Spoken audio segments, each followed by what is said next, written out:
Hello, Brian Terrell, founder and CEO of VFXnow and GPL Technologies. I'm here with Jay Ronan. Um, Jay, how would you describe yourself at VFXnow?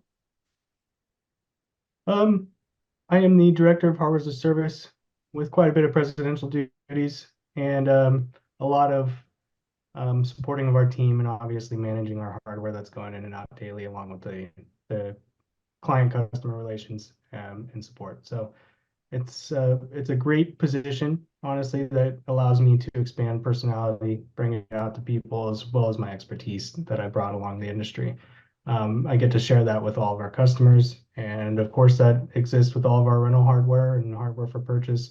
There's a lot of great solutions that we can offer, and I would describe myself as a kind of a very easygoing, laid back. I just want to make sure you're happy type of guy. So um, it's been a blessing to be a part of this team and allow me to branch out and do just that.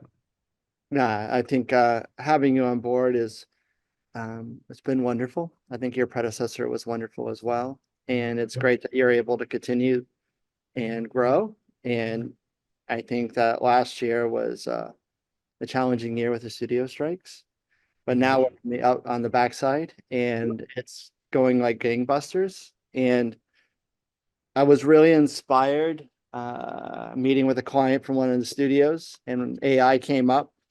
Jay and Daniel Extra had been playing around like some mad scientists in the lab with AI. And so we brought our client in, and like every great demo, it starts with failure.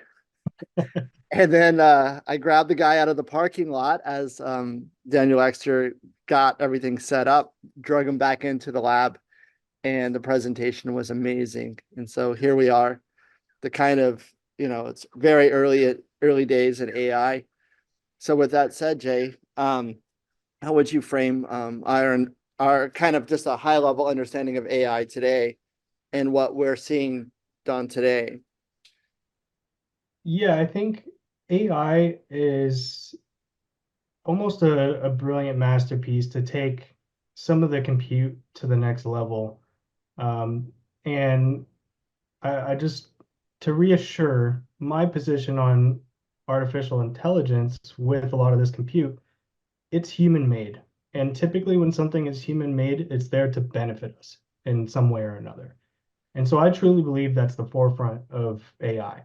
And there's many different applications for it, as we see a lot of our uh, phones and things like that are actually getting AI on demand to kind of help out with some of these things. I've seen cars now kind of growing on it.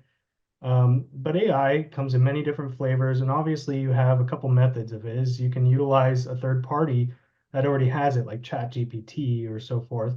But one thing that we've been exploring on the top side down is how do we privatize this?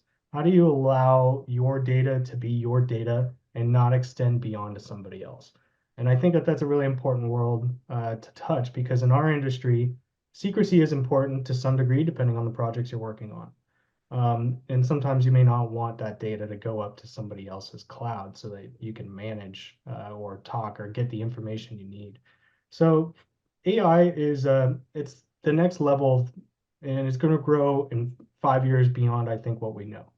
It's going to become so more apparent in day-to-day workflows. That's just kind of how it already is working, because there is such a benefit to using something that's handling learning of whether it be you or whether it be all the inputs and prompts that people are giving it. You have I want to say kind of like an easy Google, if you think about it, where that does the search for you. So there's a lot of benefits to it. And when we look at it, there's ways that this can really shape creativity, engineering, just the business owner, accounting needs. Like there seems to be a real easy solution to kind of help people grow with it and not be so scared if that's kind of a position, because I know that um, you might want to refrain from sending certain data in there, but all in all, it is human made and it is there to help. And I think that's kind of my position on it, is that this is a very interesting and awesome R&D development for us, because it touches on the next level of technology that we can place on our hardware and watch it perform well. It's amazing. Yeah, it's just a lucky for us that the hardware that visual effects uses, AI uses as well. Can you talk a little bit about some of the experiments we've done so far? Absolutely. So a lot of the testing has been just in general. We started off in a base with stable diffusion to see how imagery works with certain prompting and negative prompting and understanding the different models that you can touch and kind of manipulate some of this with. So stable diffusion is really awesome if you're working in the imagery world. And we tried testing that in content too and saying, hey, like develop kind of a logo or something. And it is a little weird. There are some things. But the beauty of it is that that was a really cool test ground for us to see, okay, how do you get a model in there? How do you install it? What can you type in there and what are you going to get from it? And then we kind of branched up and said, well, local LLMs are kind of growing right now. So you have ChatGPT for all, which is a, open source, something that could be privatized, run on your own equipment, as well as recently RTX AI, which is really awesome using, of course, Llama again, and then tapping into another model with Mistral. And I think we just want to keep expanding that. So, a lot of bases we're testing and training this on imagery, or we're testing and training this on documents and certain department needs and workflows, and just kind of seeing what it reports back to us, to just see if there's a benefit. And so far, I feel like we've seen the benefits and we've seen the growth of a lot of people developing on AI in the recent time, which is only going to get better and better. New models will come out, things that'll just be kind of no-brainer. I know that they're going to start packing in a lot of emotional potential to some of these models. So it actually really feels like you're interacting with Brian on the other side, but instead it could be AI. So I think that those are some of the nice things that we've tested so far, and we continuously want to branch and learn how to train and train huge things and train small things and really get to know this as it progresses. So that's kind of where we stand with that and what we've tested so far. And then in terms of loading up some of our internal documents, how successful was that in loading those up and then adding queries to it? Yeah, it's been kind of small testing so far, but for example, I've taken my inventory, and I've been able to take it from all levels of data that we have for the inventory. So how much does this cost? Who is renting this out? What kind of customer has X amount of gear? Who has the most of X, Y, and Z? Are all things that I've been successful in actually getting from an AI system, while training it. And depending on the build and so forth, my demo system is a workstation right now in one of the tests, but it is using two 24 gig A5000s with an NV link. So it's a shared pool of 48 gigs of memory towards the system. And I've seen really quick training. So on other aspects of like engineering and things like that, I've loaded in a lot of stuff from PDFs and documents from our friends at like Cumulo and Isilon as kind of like just a very easy point to just go to and say, what is the network requirement for this? Instead of having to dig on a Google search, it just spits it out and tells you right there.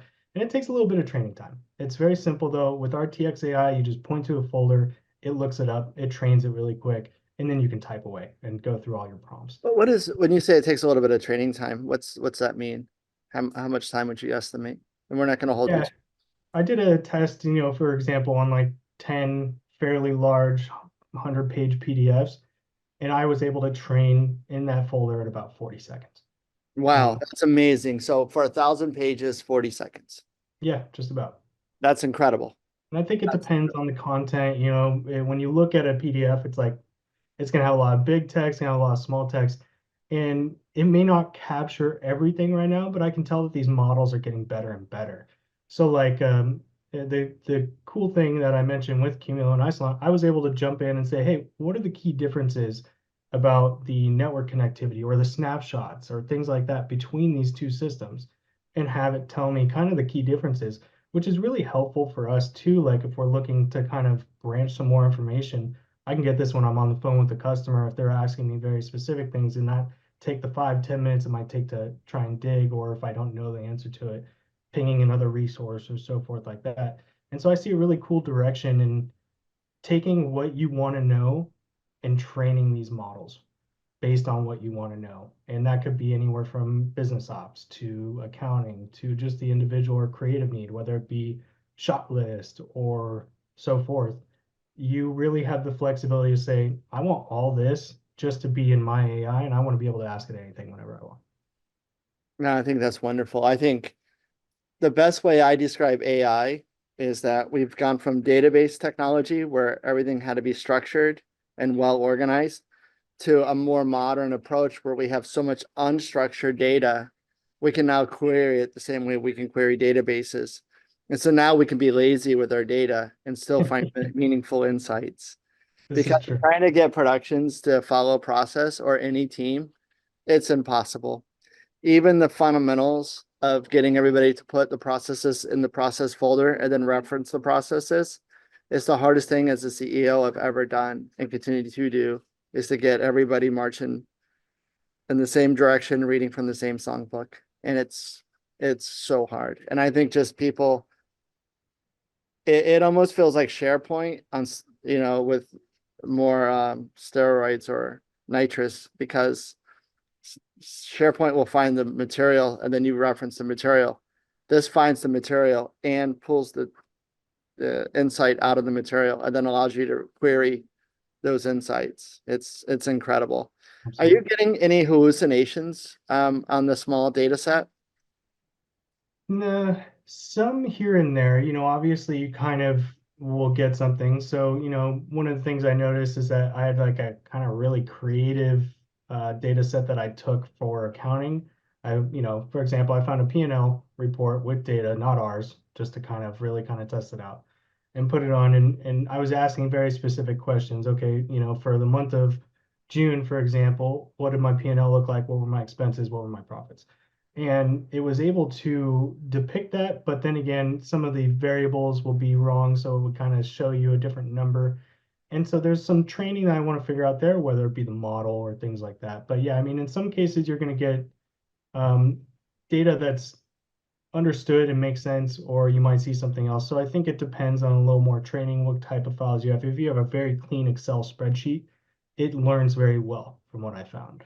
But if you have something that has like a lot of images or um, borders and like colors, like it still learns, but it still takes every little piece of data that you have in that sheet to um, to the actual context of what it's training on. So there is a little bit of blotching. I'd read maybe not hallucination, but you see some blotches of where something might not be consistent. So I think it is just a level of what you play with the data you give it, and you see where it can be better and where your data may be able to be better. So this solution really kind of works 100% of the time for you.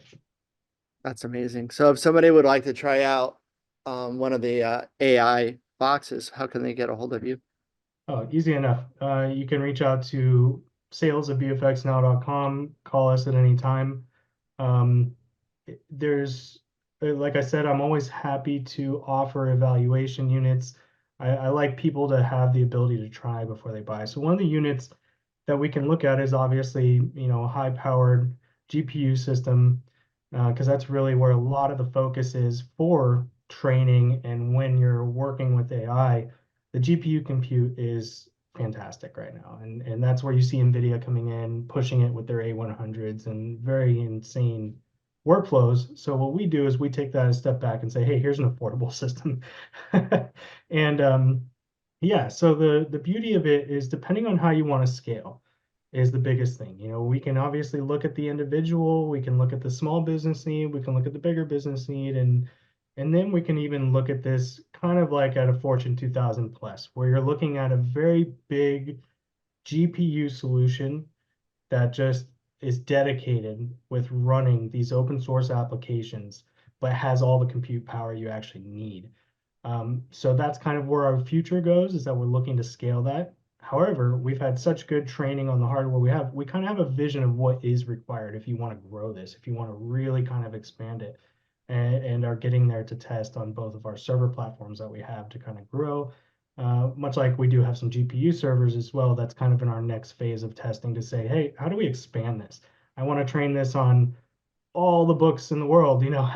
What can we do that? What does the time look like? And so that's kind of information we're excited to get and is in the pipeline for us. Amazing. Well, thank you, Jay. Thank you for taking the time. Absolutely, I'm really excited about this. So, if there's any questions or anything around AI that GPL or VFXnow can help with, we're always happy to help. Absolutely. Well, take care. Thanks.